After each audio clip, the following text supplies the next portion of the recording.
Hey, what's up, gamers, and welcome to a nice little special I've got going for you guys today.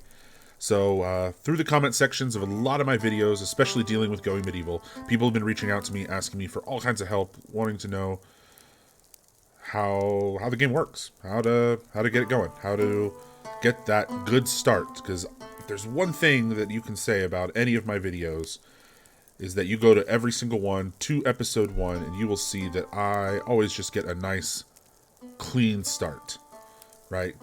And that's really what gets things moving with this game, is if you do not get a good, clean start, you will be fighting an uphill battle pretty much for the entire game, at least until you can kind of get back into the groove.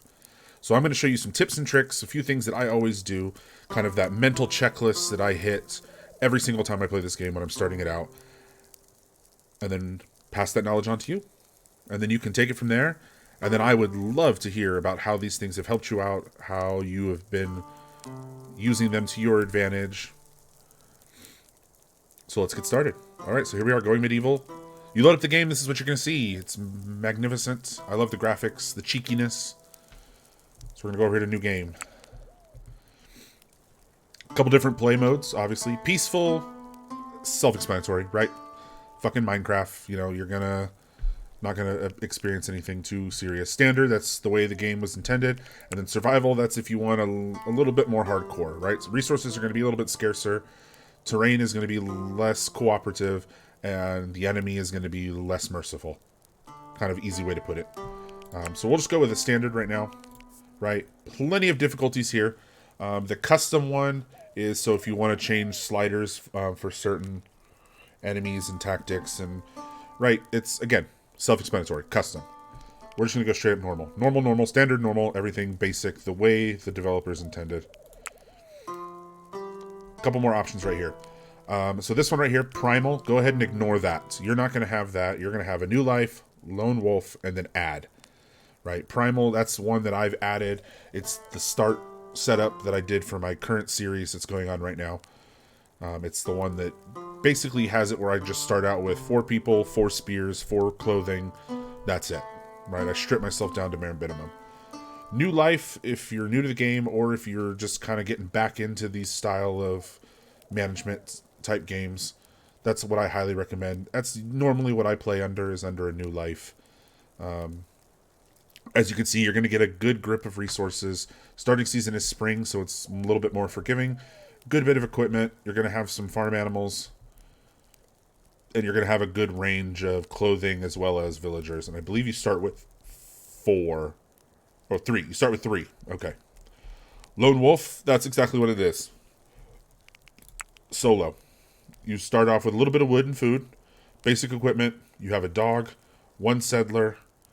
1 piece of clothing, and it's dead of winter. So that's a little bit more challenging. I will be doing a series coming up next where I'm going to be playing the Lone Wolf style in the winter, and it's going to be called Naked and Afraid. But I'm going to strip it down even more. I'm going to go much more hardcore, where I'm literally going to have a duo, a man and a woman. So instead of a dog, I'll have a man and a woman in the middle of winter. No clothing, no skills, no equipment, nothing. They're going to be bare bones, as if they literally are fresh off the boat with nothing. So that's going to be, look forward to that. I'm super excited. But we're going to go ahead and get going with new life. Right? Okay. So now when it comes to picking your setup, a few things you need to understand. The valley is going to be, that's, you know, your noob friendly kind of thing. You're going to have a lot of vegetation. You're going to have a lot of clay, a lot of soil. Medium amount of limestone and maybe a few ores. Nothing too out of the ordinary, right? It's going to be more focused on just keeping your people alive, making sure they can farm, making sure that you have the timber, you know, to build stuff.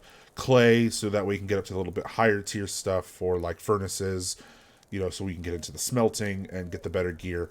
But all in all, it's going to be pretty noob friendly. Now the next thing you can go to, you change it right here, is go to the hillside. That's going to be your more mixed balance, right? It's going to be terrain that's a little bit more uneven, but still some flat spots. You're going to get a little bit higher percentage of limestone, lower percentage of soils, medium vegetation, I would say. Good, still a good amount of trees, but not so much that you can just start hacking.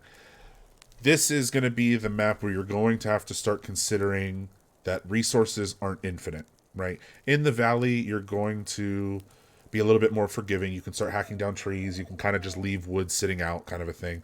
If it decomposes, oh well. The trees kind of start to naturally grow back. The hillside, though, that's where it kind of starts being a little bit more strategic. You need to understand that when you chop down a tree, you're going to get a sapling. You're going to want to replant that sapling sooner rather than later. I have done playthroughs where I have straight up ran out of wood, and I've had to plant a whole forest, but then I had to wait a long ass time before those trees were ready, and that can be devastating, really, especially when you're using that timber for fuel to keep your people warm in the dead of winter or to cook food. The next thing you know it, your people are staring starvation down. When they have plenty of food, it's just not cooked or prepped properly, and then people are getting sick, and it's just a spiral. It gets out of control really fast. So again, resource management, that's going to be a huge thing. But Hillside's not too bad. I did my very first season, Rise of the Dwarves. If you haven't watched that, go check it out. But I did that as a hillside because we literally built our fortress into the side of a mountain. So that was fun. And then that being said, mountain is going to be your top tier. So if you want to build something out of just straight out the gate out of limestone, you're going to have a shit ton of limestone. You're going to have a good amount of gold, iron, silver, clay. It's 50-50. Usually if you're heavy on clay, you're going to be light on coal. If you're heavy on coal, you'll be lighter on clay. That's not an exact metric in the game. That's just from my experience, what I've seen. I've seen that kind of when the ores and the coals kind of get a little bit heavier, the clay gets a little bit less, soil gets a little bit less. And then just like it says, harsh winters, mild summers, right? Tons of environmental factors are going to start popping up. One of the big ones is cold snap. So in the middle of winter, you can get hit with an environmental factor called the cold snap, where it literally makes everything on the ground freeze over. People get extremely cold and uncomfortable when they're outside, so you have to keep them indoors, unless, you got hella fires everywhere. But it gets to be a mess. So you're going to want to choose something that's going to be more suited for what you're kind of envisioning, right? Because you don't just want to go into this half-cocked. You want to have like an idea, right? Something that you're like, oh, I want to build this mighty fortress, or I want to build a fort that's reminiscent of Revolutionary America, or of when, the British were settling the Great Lakes area and doing the fur trade, and they built those giant wooden monstrosities of like watchtowers and walls, or I want something that's going to be a little bit more regal of, old England with its giant rock walls and its, giant towers and its beautiful castles. Or you can go the other route and say, I want to build into the side of a mountain and make it look like straight out of Lord of the Rings. Or I want to build little huts and make it, some small little village. Like we're reconnecting with our primal instincts. I know you guys are all super creative, and that's awesome. And that's the beauty of this game, is it's on such a creative level. And I love going online and seeing some of the stuff you guys have come up with. It's fantastic. So let those juices flow. Let those creative juices flow when you pick. So we're going to start basic. I'm just going to go with a valley. I'm going to do it on a larger map. And I'm just going to do a random roll here a couple times until I get it just a nice open. Like if I want a valley, I want a nice open valley. I don't want it to be mixed. There we go. Right there. Out in the middle of nowhere, right? Completely flat, completely open. Plenty of everything. Looks like, a little rock action going on this end. And this does give you a little preview of what the area will kind of look like, right? So if I pick here, you can see it's very mountainous. Pick here for the hillside. It's going to have a general kind of slope in one direction. Same thing here. Lots of trees, lots of good soil. A little bit of rock display here and here with the little smoky territory. Fantastic.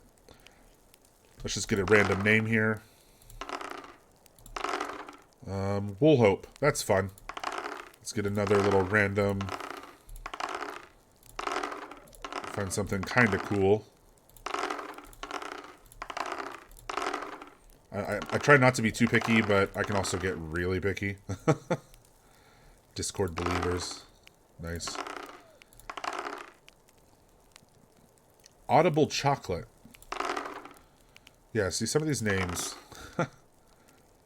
We'll hope. That one was kind of cool. Maybe we'll come back around to that one. Now you can click on the edit right here, and you can spend. I mean, you can spend tens of minutes, upwards of hours, sitting and just customizing a flag. It's honestly that, like, there we go. We'll just use that one. So we'll actually, you know, let's go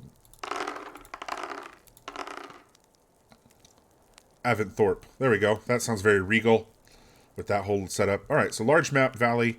Here's the seed. You guys can try it out if you want to tag along. This is just pretty much going to be a one and done, so don't expect too much. All right, so now settlers. We choose the new life, so we get 3. The biggest thing that you want to pay attention to is the group skills over here. You want all of these to kind of be as balanced as possible. So right out the gate, I can see I have a low number in melee. Now, if I go over here to marksman, then I want that to be significantly higher to make up for it. You can re-roll the group, or you can re-roll the individual character. Now, another thing too, and I would say this, use this cautiously, is the advanced customization. You can go into here, and as you can see, you can individually do every person, their background, their religion, their age, height, weight. You can pick their skills, what they favor, their perks, all of that, and you have to stay within the point system, right? So everything you do is going to cost points. So if I want to go here and I want to add Brawny, right? Brawny, so right here where it says creation point cost was 15, the very first white one at the bottom. It cost me 15 points, right? And I take it away and it gave me those 15 back. Kind of self-explanatory, I know. But you can spend too much time building up one character and then realize that your other 2 are basically going to be garbage people. So it is something to keep in mind. I more so use this when I have a specific challenge. So like with my Primal Ways, my current season, I wanted them to be really good at melee, really good at like animal handling and like tracking. But I didn't want them to be good at marksmanship just because I didn't want archery to be a dominant thing that they lean on. I wanted them to stay melee because I want the whole spears, you know, primal. That's kind of what I was going for. And I also made their intellectual capacity very low because, again, they're cavemen. That's kind of what I was going for. You know, the very Neanderthal. And then the other part of the challenge was no crafting, at least as far as skills. So I made smithing and tailoring and carpentry, stuff like that, really, really low. So I can adjust all that right here. So the group skills for those individuals wouldn't have looked good at all. But that was part of the challenge I was going for. Now for this instance, just to show you literally how easy it is to use my method to get started, I'm just going to re-roll the group here a couple times until I get a good starter group. Okay, so here, let's look at this. So we got Milton. Alright, so the 2-star, even though he has a 1 point, I see 2 stars, I know that he's going to level up that skill extremely quickly. So he's our builder. Speechcraft, so that's good. That's going to be for dealing with the merchants. He's also our miner. A builder miner is going to be very common. He's got a little bit of tailor and a little bit of botany. Botany will be good in this sense. You're thinking, oh, that's really weird. You know, he wants to build things, he wants to mine things, but then he also wants to care for roses. Not in this instance. In this instance, I would lean his botany skill on the harvest side, more so of cutting down trees. So I view him in his botany skill as a lumberjack, not as grandma in the garden with her tomatoes. Now let's go to Dennis. So he's got a really high animal handling. So shepherd, again, botany. So, and then botany with the culinary and the medicine. So he's going to be our healer. He's going to be our chef. Eventually, maybe start off as our farmer, right? So he's going to lean more towards cooking of the meals, towards farming, taking care of like the cow, the sheep, whatever. Obviously the healing, and then making of clothes. He's got a little bit of tailoring too, which is good. Now let's look at Oswald. Oswald's got the intellect, he's got medicine, he's got marksman. So he'll be, with the high intellect, he can be our researcher. He's going to help get our technologies moved along. And then the marksman, he'll be a hunter. Now, how is marksman on all of them? They all have pretty high marksman, which is good because then I can make all of them archers. We can build an archery tower, and then during a raid, now we can keep them out of harm's way while they, rain down arrow fire. That's another thing to keep in mind. Also, though, too, we want to look at their melee. So 8, 5, melee 14. He's got a really good high melee. So right out the beginning, I might give him a sword and shield to be that distraction down on the battlefield while everybody else takes those pin shots. So we're going to go ahead and get started with these 3 gentlemen here. Milton, Dennis, and Oswald. Right? This is a good combination. The other thing you want to keep in mind, too, are the perks. So cold hardy, right? So he's going to like the cold. Bloodlust. So he's going to get a weird positive mood boost whenever he murders, essentially, or wins a fight. And then 40 winks. So he sleeps less often and doesn't need as much sleep, which can be a good thing, but also can be a bad thing, because if he wakes up earlier than everyone else and then starts cooking or making noise or something, he'll wake everybody up, and that can get really frustrating. So keeping this in mind, we might want to make a mental note that, okay, he's an early to rise, late to bed, kind of person. So more than likely, we're going to need to give him his own room. Somewhere where if he gets up out of bed and starts moving about his day, he's not going to disturb everybody else. The Dennis, okay, he's listless. All right, so he's not going to be that sociable, but he's precious, which, essentially he's a handsome devil. And then a sunseeker, so he likes to be out during the day, which makes sense because he's an animal farmer type person.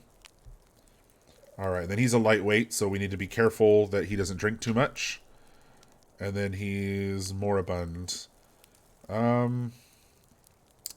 So essentially, when he gets hurt, he stays hurt for longer. So his hit points, motor function, wound regeneration, yeah. So if he gets hurt, he's out for a while. Religious alignment, right? So he's going to be Oak Brethren. Okay, so they're all of the same religion. That can be good, that can be bad. It just depends. In this case, it's early on, it doesn't really matter. I have had it where later stages of game, one religion starts to be a little bit more dominant and other people start leaning that direction. It gets really interesting as far as the social dynamics. But we're going to go ahead and get started with these fine gentlemen.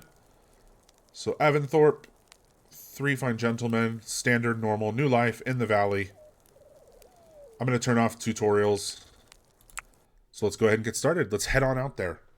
Let's see what happens. But like I said, I'm going to walk you through everything that I normally do to get an aces level start. Right? This is definitely not perfect. Don't use that word. I don't like to use that word.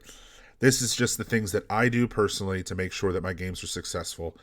Putting my best foot forward, so to speak. It's definitely going to be something I highly encourage that all of you do as well. So please, please, please pay close attention. A lot of it is, I would consider basic stuff, but it's stuff that I know a lot of people tend to forget, or like when you're in the moment, that adrenaline's going, or that decision just needs to be made. You need to jump on it. It is a little hard to kind of decide, okay, what do I do next? How does this need to go? All right, so we got this little blurb. You guys can go ahead and pause the video if you want. Go ahead and read this. For the most part, they are pretty funny. They always got good little lines. So, but I'm going to go ahead and skip right through it. All right. First things first. As you saw right out the gate, I paused it. Do not hesitate. Very first thing, pause. Pause, pause, pause. There's one thing that I would say with this game that you need to do above all else is pause. Now we're going to assess the land. We're going to come out here and we're going to do a huge assessment. One thing to keep in mind, and I'll use the mine, is this red zone. There is a border along the entire map. You cannot build here. You cannot excavate here. You can't. This is the spawn zone. This is where animals spawn in and out of the map. This is where raiders spawn in and out of the map. Merchants, travelers, future prospective villagers when they're on the run or if they're injured, something like that, and you find them. It all happens in this zone. This is where they'll start out. Where around the border can be completely random, but it's within this red zone. So I try and keep myself as centered on the map as possible, just so I can avoid being, like, you know, if you build right here in this little, you know, say you're like, oh, this is a nice little flat spot, let's build right here. If raiders spawn right up there, you're going to have almost no time to react, and it can get dangerous fast. You want to put some kind of distance, or if you're using a hill or a mountain type map, you can definitely use the terrain to your advantage. I do that all the time.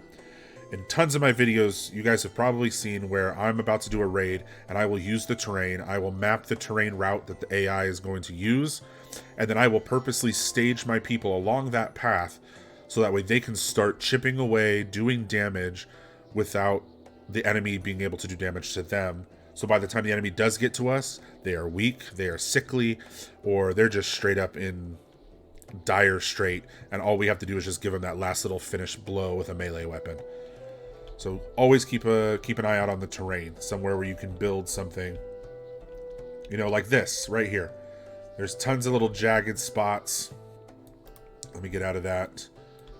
Right, there's all of this back here, right? That's a barrier. So if I were to build something right here, even if the enemy spawned here, I know that they still have to walk all the way around the pit before they can get to me. Or they'd have to walk all the way through here or something. Or they might have to see there's like ramps, so they might have to go down, come around, over here to another ramp, and then come back up and come around. It's definitely going to create a delay, and that's what you want. Now, while you're doing this, grab the little hand, and as you can see the little white dots right here, that's all stuff that's like disallowed. So start allowing it. Start telling your people, hey, get out there and make a living. Right, get out there and start grabbing things. Lots of these above ground rocks. Definitely want to tell them to start grabbing the stuff they brought with them. I mean, it would seem like common sense, but you'd be surprised at some of the UI options that this game does. So I'm just going to go around here, start grabbing. While I'm doing this, I'm checking out the terrain. I'm already thinking that I'm probably going to stick to the center, somewhere right in here, right, where all these trees are. You want to keep your people close to their work areas. If they're having to travel halfway through the map to gather resources, that's time wasted. So keep their stockpile kind of things near their work area. Sometimes I'll do separate stockpiles. I know you guys have probably seen that a lot as well, where if I put in a smith, then the little stockpile right next to it will be for the raw ore, and then for the finished ingots. Alright, so I am liking... Yeah, I mean, you got a little pit thing going on. Yeah, this is... I mean, it's all open and exposed right here, but that's the whole point. So what I'll do is I'll grab this basket. I see all this hay. Hay is going to be a huge thing that we're going to need. Also, all of these berries. Ooh, all kinds of mushrooms and herbs. More hay, more hay. You're going to need a lot of hay. Number one, to feed your animals. So that's something. And then number two, it's one of the best roof materials early on for trapping heat. So you're going to keep an eye on that. Because temperature is a huge factor here. It's going to cause a lot of good things, and it's going to cause a lot of bad things. So I'm just going to go ahead and go through here and mark all that. Okay, so we got all that handled. Then what I'll do is I'll come down here. Let's grab our stockpile, make a default stockpile. Let's see. Maybe just right in here.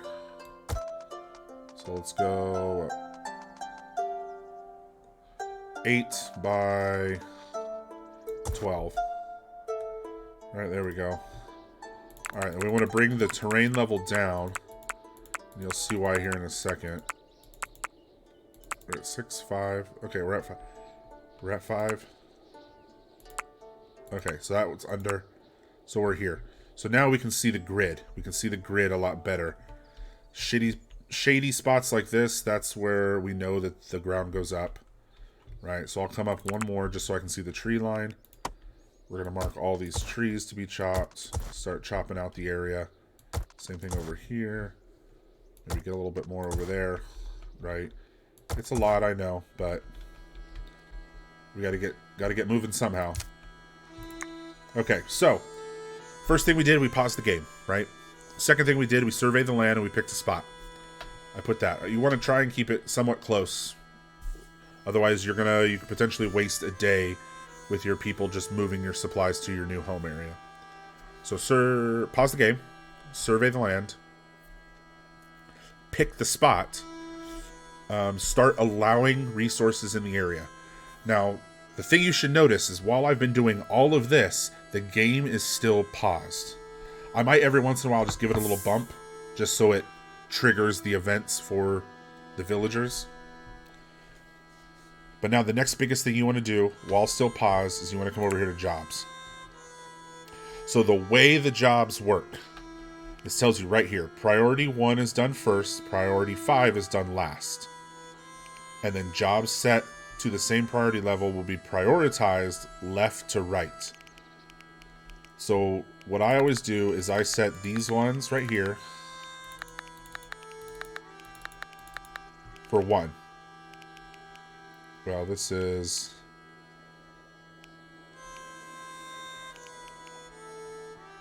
They're all pretty...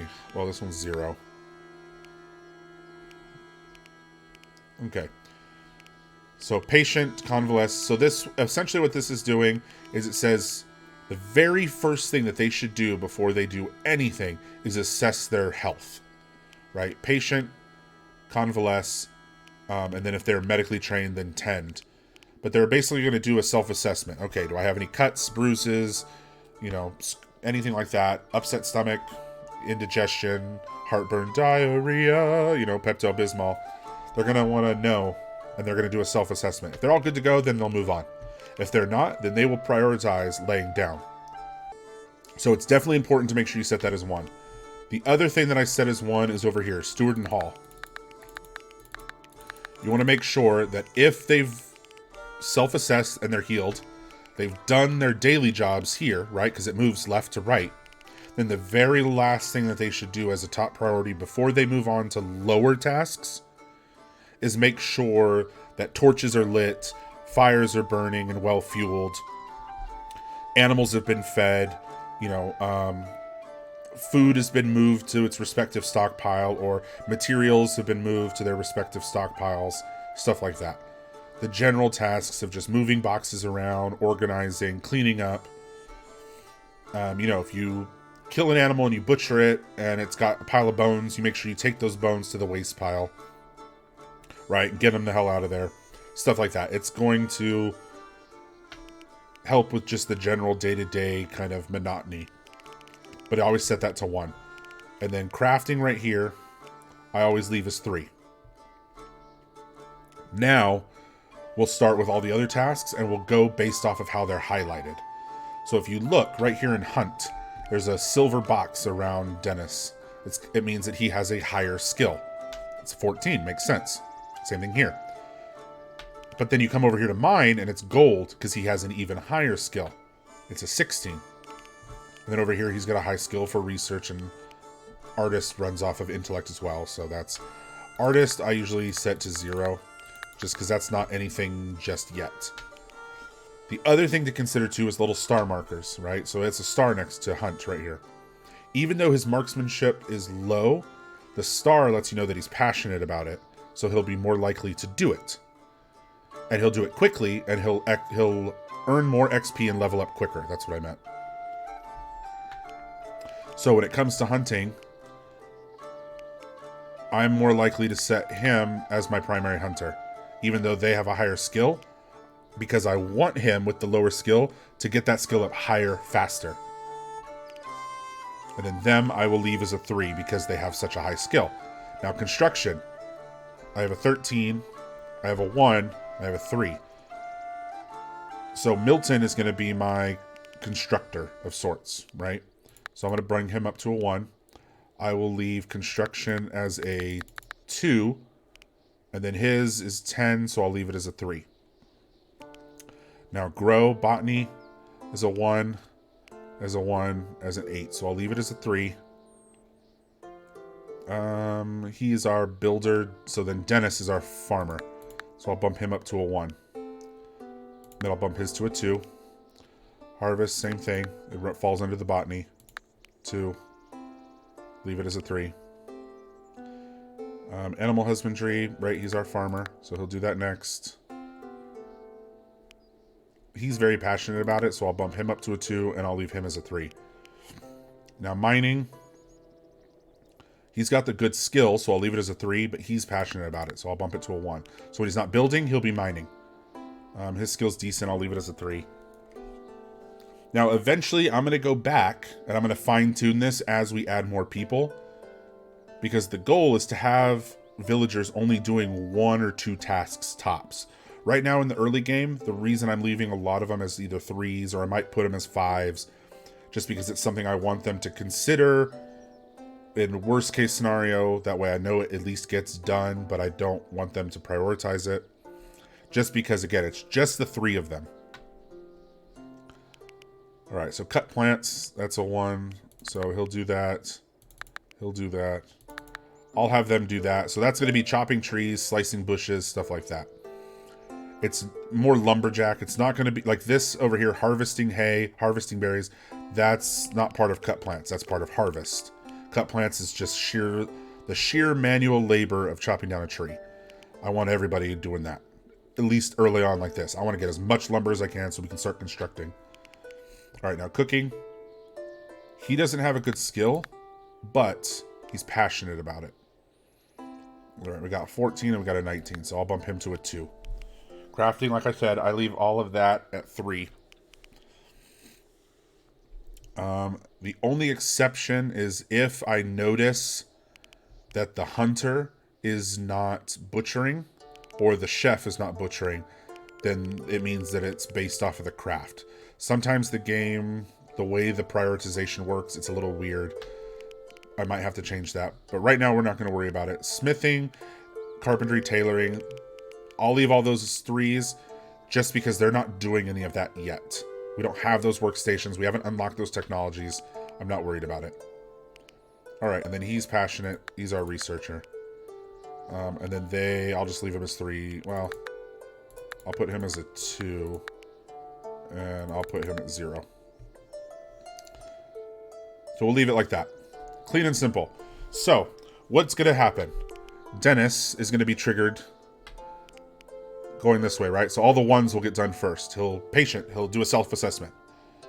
Hey, I'm super healthy. Sweet. Then he'll say, tend. He's the doctor, right? So he's going to say, is there anybody else that's not healthy? Everyone else is healthy, so I don't have anyone to tend to. Am I sure I feel okay? Yes, I'm good. Then he'll jump to the next 1, which is grow. Are there any crop fields that need to be planted? Nope. Right? Jump to the next 1. Harvest. Is there any berries, mushrooms, hay? Yes, as you saw, I marked hella shit. So now I wouldn't be surprised if the very first thing he does is he goes and starts harvesting.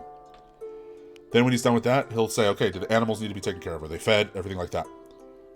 We haven't built an animal pen. We don't have a trough, nothing like that just yet. So he'll end up skipping that. Then he'll go to cut plants. Right? Once he's harvested all the berries, all the hay, all the mushrooms, all the herbs, everything like that, he'll jump right into cutting trees. Once all the trees have been cut, then he can go straight into cooking. And then once he's done cooking and everything else has been met, then he'll jump into stewarding and then hauling, and then he'll jump back, but now he'll be on his 2nd cycle, so he'll come to construct. And then he'll keep going, and then he'll research if it's available. And then, granted, this is assuming that everything that he's attempted before is covered or there's no request for that task. Right? So if I see Dennis researching, that means that there are no sick people, there is no crops to grow, there's no crops or wild stuff to harvest, there are no trees to cut, there's nothing to cook, and there is nothing that needs to be transferred to a stockpile, there are no torches that need to be relit, no fires that need to be stoked, right? So if I see him researching, that means that there is literally nothing to do. Like that is he's down at the bare bones now. Oh, God forbid I see him mining, or if I see him tailoring or doing a carpentry bench or something, that lets me know that, okay, Dennis is not fulfilling the skills that I have set for him. So I need to either reevaluate this job schedule, or I need to start pausing the game more and start cranking out tasks, getting them something to do, because he's clearly running out of shit to do. And the worst thing you ever want to see is this right here. Settlers are idle. That is the game letting you know that your people have nothing to do. Zero. Zilch. Nada. If you set this schedule properly, like I just showed you, where everybody kind of has something to fall back on, and you have enough open tasks. We set all the trees to be chopped, all the bushes and the berries and the mushrooms and the herbs to be picked. We have plenty of stuff that needs to be moved into a stockpile. Once I start getting some trees chopped down, I'm going to start ordering some construction for bedrooms. Once all of that gets going, right, villagers are going to jump on it. And if that is all done properly, then the only time I should ever see settlers are idle is if I'm later towards the end game, where we're so advanced as a society, everybody only has their one job, and he pretty much can't do anything until the next guy does theirs, because it's like a whole supply and demand thing. That's fine. That's good. Then you want it, because then they're more leisurely, they're more relaxed. They're more likely to go, play games or go worship or, go grab a bite to eat, something like that. That's a good. The other instance where you'll see that if your schedule is done properly is if they're stuck. Now that has happened to me a lot of times, where the villagers will be total dumbasses and they will literally mine the ground under their feet, fall down a level, be stuck in a hole, and then they'll just go idle. And they'll literally just stand there and go, "Yo, boss, I have nothing to do because I just dug myself into a hole." And then you gotta pause the game and start acting fast to get them out so you can get them back to work. Because every moment that they're just standing there in that hole and you're not paying attention, that's one less person that's getting things moving, that's advancing society, right? So this is what we're going to do, at least for this initial setup. It's going to get them moving and grooving. The other thing then you want to jump into is schedule. Now, we don't have anybody that has a night owl perk or anything like that, right? So we don't have to worry about somebody being on a graveyard shift. So I like to come in here and do sleep. What I'll do is I'll do just Dennis, right? So I'll say, okay, 10 o'clock is your bedtime. So you're going to sleep at 10, 11, midnight, 1, 2, 3, 4, 5. So that's what? 1, 2, 3, 4, 5, 6, 7. That's 8 hours. 6 a.m., wake up, do anything. 7, wake up, do anything. Work. Work for 4 hours. And then have an anything break. Work for another 4 hours. Or another 5 hours. 2 hours of forced leisure, and then 2 hours of anything. Now I'll explain why. But then we'll come over here, we'll copy that, and then we'll drop that, so everybody's on the same schedule. So I am guaranteeing that everybody gets 8 hours of sleep. They wake up at 6 a.m. They'll do 2 hours. For the next 2 hours, it's anything. They can choose to go straight to work. They can choose to play a round of backgammon. They can choose to go eat breakfast. They can choose to wander the woods. For all I care. I'm giving them 2 hours to do whatever they need to do to get themselves to work. But at 8 a.m. sharp, it's time to get to work. So in these orange zones, they will do this, whatever we set right here. Now, I always put a little 1 hour right in here. The reason I do that is if in this morning they didn't get a chance to grab a drink or grab a bite to eat, this gives a buff zone where they can go do that. So that way the end of the day doesn't come and they're like, "Yo, boss, I'm starving." It's like, well, you should have fucking ate breakfast. Jeez. Nope, that allows for that to debuff. Sometimes they'll just keep working right on through. If they've eaten in the morning and they're satisfied, and especially if they're doing a job that they get joy out of, right? Something that's marked with a 2-star. So like Dennis, if he's out there with the animals, if he's training an animal to be a new hauler, or he's training an animal that's wild to be a new domesticated, something like that, he's going to be super passionate. That's his 2-star. Just like if Milton is building a house, it's a 2-star. He's going to be super passionate. So he's going to get satisfaction. He'll get a mood boost. I wouldn't be surprised if when they're doing that, they work right on through lunch. Because they're going to lose track of time, right? It's the whole, if you love what you do, you never work a day in your life. That's literally where that comes from. Now, when they're in this work cycle, if I were to mark 4 hours of anything, they risk working all the way until they're forced to sleep. So when you put the leisure block in there, you're telling them you have to, at 6 o'clock, 1800, you have to drop everything you're doing, stop working, and go and have fun. It is forced fun, right? It is mandated rec time. Get out there and do something. During that leisure time, that's when they'll play backgammon, or they'll go do their religious stuff, or they'll just have conversations, stuff like that. It forces them to go and to be social and do something.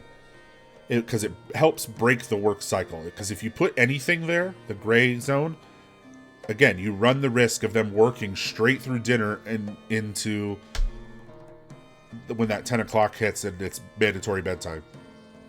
So it's something to keep in mind. I use that to break that cycle. Let them know that, look, work is over, you have to. After that 2 hours, when it gets to the anything zone, if they keep doing leisure for that next 2 hours, I don't give a shit. If that 2 hours hits for the anything and they want to go do work for 2 hours real quick before heading to bed, that's their choice, right? It's all based on what their needs are when you click right here, right? So these are the moods. So it's all going to depend on this mood. He's got initial optimism and he's got low expectations. This dude is flying high. He is good to go. Right? And he's got needs. His food is met. His sleep is met. Religious activities, alcohol. He's got a good aesthetic, right? Because he's out in the woods. And it even tells you what the target. Target's 10%. Bro only needs 10% comfort to be happy. He does not care. He hits uncomfortable, as it says at the bottom, when you hit 8%. Right now, we're at the top, 56. So he's almost to very comfortable, which then he would get a positive mood boost. So he's good to go. Our guy's locked and loaded. Like, he's like, point the way, boss. So all of his needs are met. So in this zone, if food was really low, then when he'd get here, he'd go grab a bite to eat. If sleep was really low, he could go to bed early. I've seen that happen too. It just depends. So that is why I use the leisure to break up the schedule. This schedule is super crucial. Now, sometimes if after a couple days you notice that a certain villager is always waking up early because they just are well rested, they might not need as much sleep. We know that Oswald is one of them, right? Because he's got the 40 winks. His recovery is a little bit better. So what I'll do for him is I'll bump this and I'll give him a little extra hour, right? So he has an hour less of sleep, hour more of work. So he's good to go. He doesn't need as much sleep. And then sometimes if I'm feeling generous, I'll just do this. I'll shift that, give him a little bit more on the back end. Because again, he doesn't need as much sleep. There will be people that require more sleep, and so I'll have them just go to bed earlier rather than wake up later. So that's the gist of how I set the schedule. Now again, the game is still paused. We've gone on almost 40 minutes now of just prep stuff to make sure that we're ready to go, and I haven't even pressed play yet. But now we're going to press play. We're going to get down into the nitty-gritty. So here's our stockpile. Let's press play and see what happens. Right? And then watch. Boom. Dennis is harvesting. He's cutting and he's cutting. Because there's nothing to construct. And there's no research to be had. Because those are their priorities. And there's no mining set. So they're going to get right into cutting. Exactly what they do. An old boy here is going to go straight into harvesting. Right out the gate, he's grabbing some herbs. Now, the other thing, too, is the defense situation. Oh, we got 2 goats and a cat. Adorable. You get some starting weapons. So I see a spear. So who was our melee? It was Oswald. So I'll have him come and equip the spear. Then his marksman was 11 and his was 14. Alright, so he's the lesser marksman. Get the longbow, so he'll get the short bow. And then he's the better marksman, so he'll get the longbow. So they'll come and they'll equip their weapons accordingly. Now he is gonna get the armor because he's the melee. So So then now he puts on the armor. And then they have their bows. So they're all good to defend themselves. Another route you can go is there's the buckler with the short sword. So you can go sword and shield. I like to go with the spear because if you do a graded door, the spear has a 2 square range. So they can still stab through the door at the enemy while still being protected. So it's something to keep in mind. And you can see all the harvesting that needs to happen. They're going to be chopping like mad. So one thing you can do too, like once these get going, those all marked. Okay, yeah, they're all marked. Sometimes the circles pop up really small on the smaller objects. So when you zoom out, see it disappears. So I'll zoom in and just double check from time to time. Now this is a very high priority. We want everything to be stored. So I feel comfortable speeding it up, right? It's only 8 o'clock in the morning. We've been paused that entire time. So they're just going to start chopping.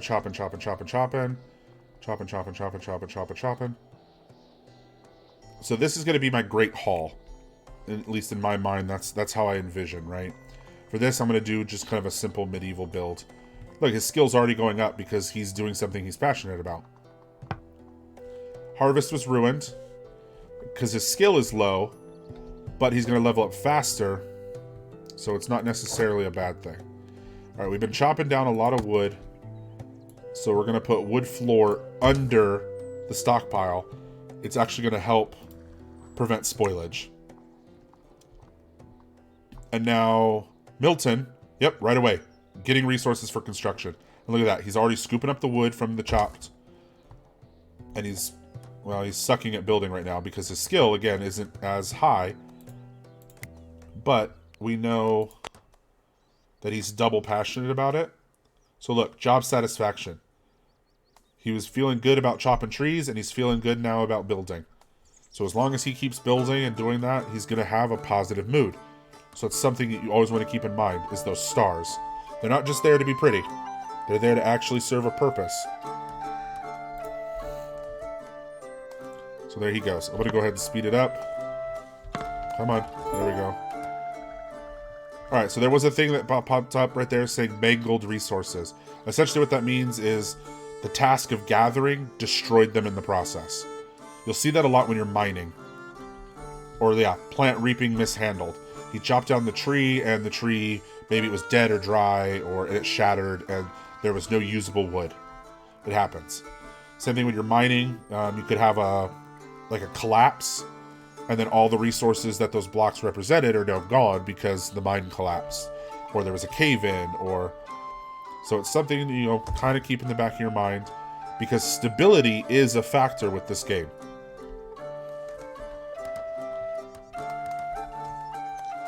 So once he gets all the flooring,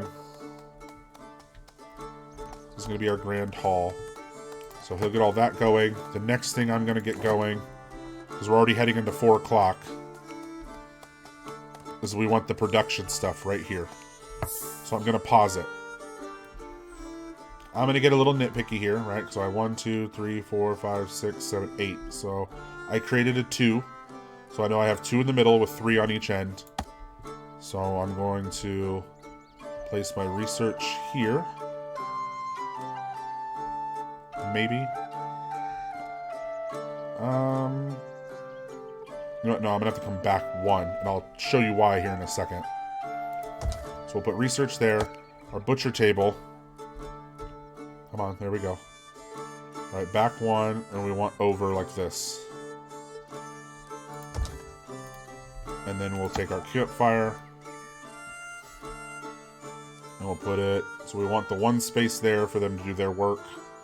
We'll put the campfire here. Like that. And then we'll come here. Do the flooring. For all of that. And there's a reason I left the gap here, and I'll show you in a minute. So let's go ahead and get things sped back up. Right, so this is going to be our great hall, essentially, is what I'm going to use it for. And then same thing over here. I'm going to take this, I'm going to pause.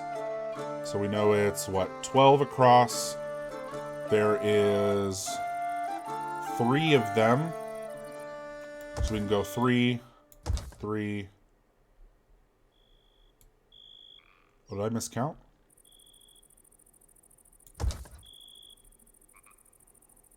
Maybe I miscounted? I thought I counted right.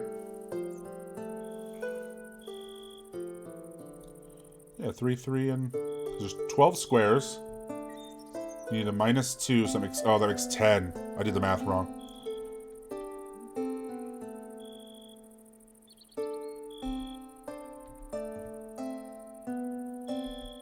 Alright, well, I guess somebody just gets a slightly bigger room? Maybe?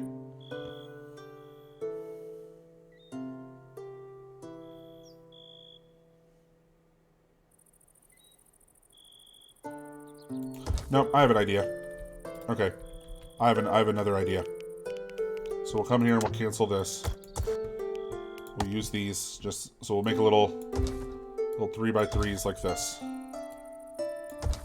Right, and then we'll have this one that'll be a bedroom in the future.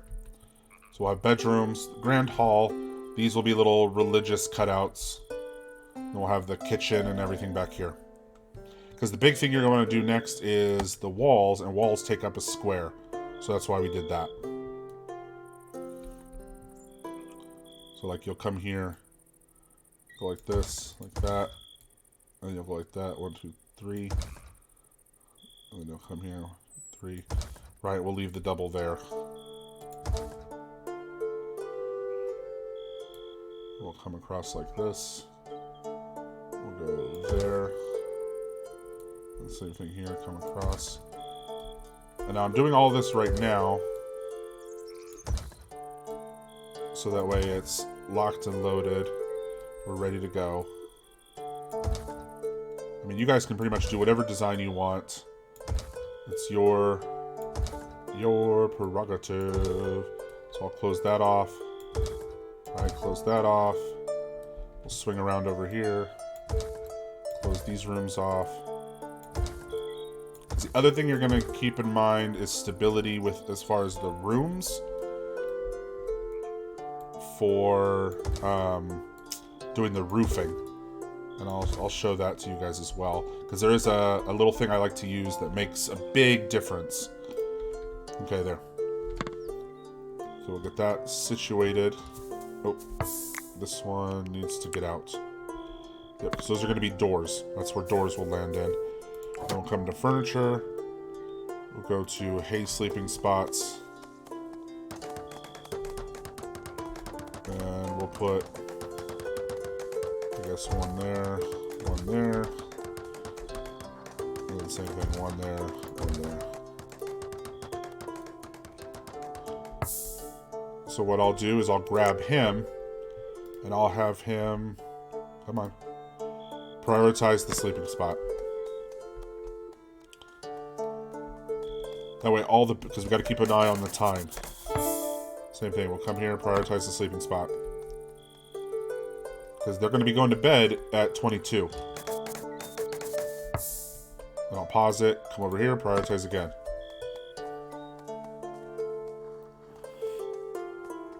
Come on. Alright, so there. All 3 beds are built.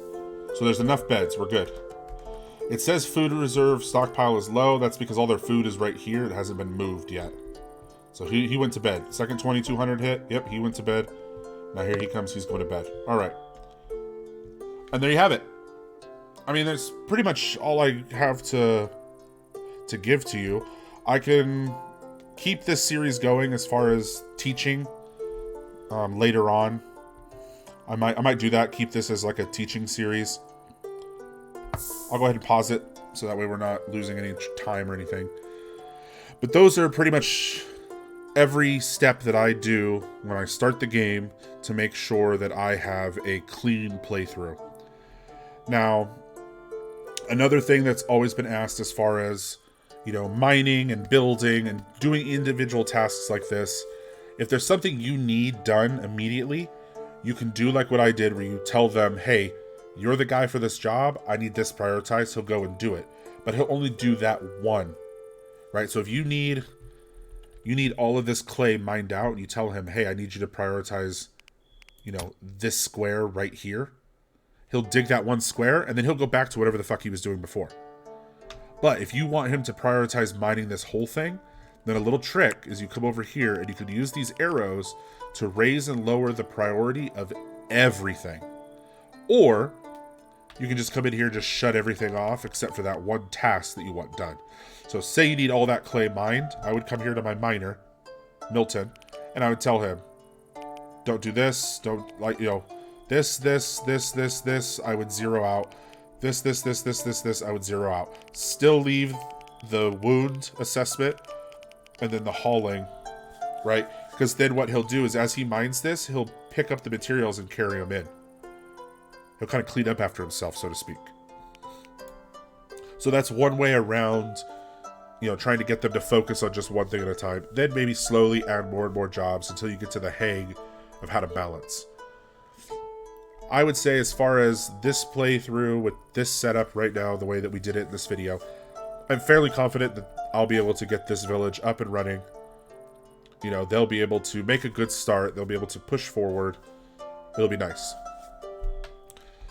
My plan would be, maybe I'll tear this wall, bring it over one more, make it a 4-bedroom, maybe get rid of these front bedrooms and add the bedroom here, make another 4 and 4, right? So there's 2 bedrooms and 2 bedrooms.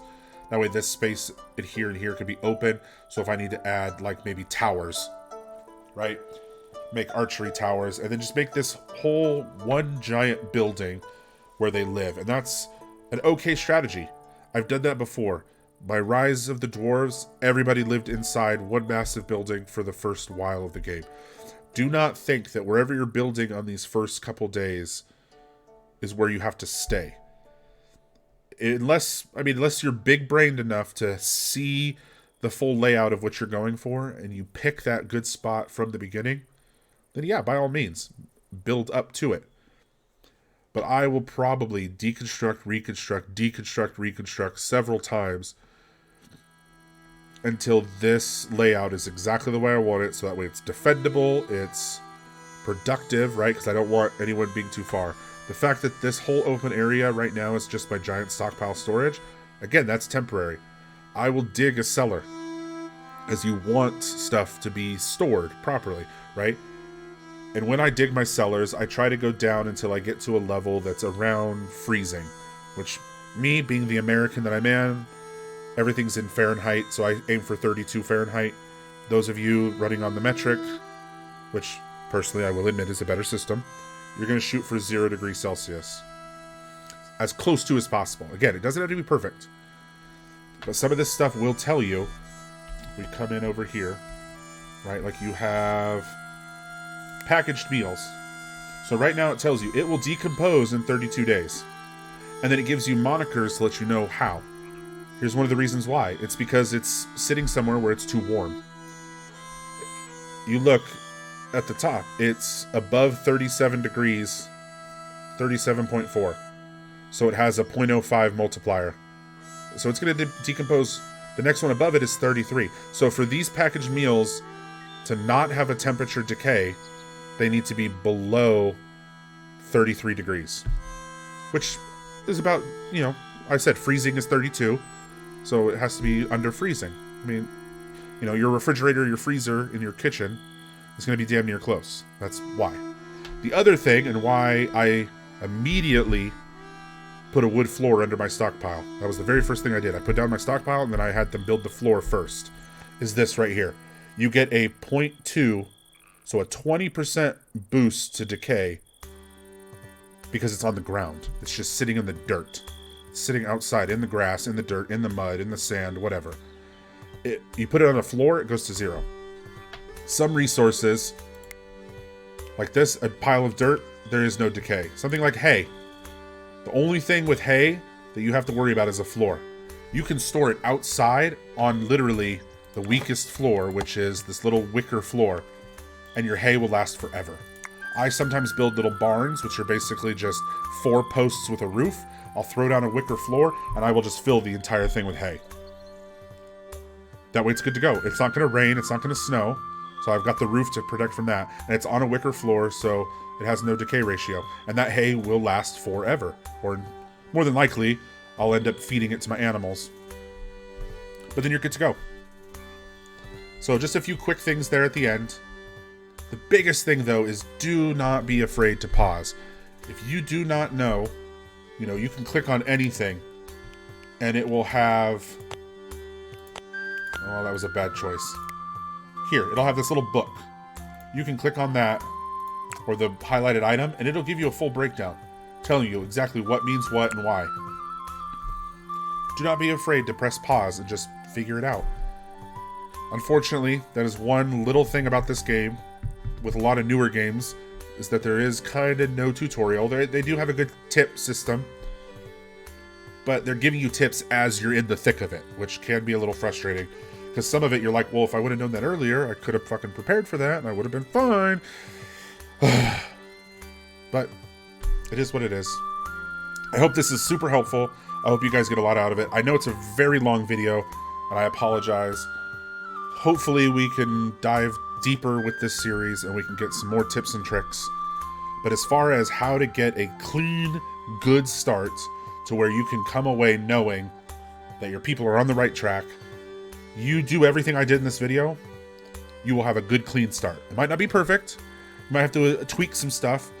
That's going to happen regardless. There is no perfect start unless you fabricate your people and your scenario to meet that perfect need every single time. But if you just roll the dice, take a few randos like I did, freaking D20 this shit and just jive with whatever you've got, do this right here. Right here. Good, clean start every time.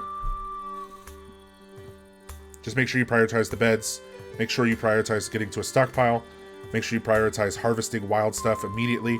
Because now going into day 2, I'll immediately start working on production and getting everything transferred into the stockpile. But that's for another video. So I'm going to go ahead and reel myself in and stop right here. Otherwise, I could talk about this for hours because this game is amazing. I love it. I built my whole channel around it. So obviously it's fantastic. But I want to thank each and every one of you for making it this far into the video. Thank you for heeding all of my tips and tricks. Hopefully it does a good gameplay for you. I would like very, very much if you would hit that like button, if you would subscribe if you haven't already, and please drop me a comment. Let me know how I'm doing. Let me know how I'm not doing. I can take feedback either way. You give me the good, you give me the bad, the ugly. I'll adjust accordingly. I'm here for you guys. And if you'd like to stay in the know as far as what I'm doing next, you can hit up Instagram at Bears and Beans Gaming. I follow all gamers back. And if you'd like to show additional support so I can keep this going, keep making these on a more regular schedule, you can head over to Patreon. Plenty of good bonuses over there. The low tier is just $3 a month. So I'll get off my soapbox for that, though. You can also check the link in the description if you want to hook up some of my merch. We're on a good path towards 1,000 subs. So once we hit 1,000, I'm going to do another fat giveaway. Those of you that have been winners in the past know that I am very generous. I love to hand out. I love to get you guys motivated. We had a great live special back during the 500. So please, let's hit 1,000. We can get this thing going. But as always, guys, thank you so much for stopping by. You're an amazing community. I love you all. And I'll see you in the next one.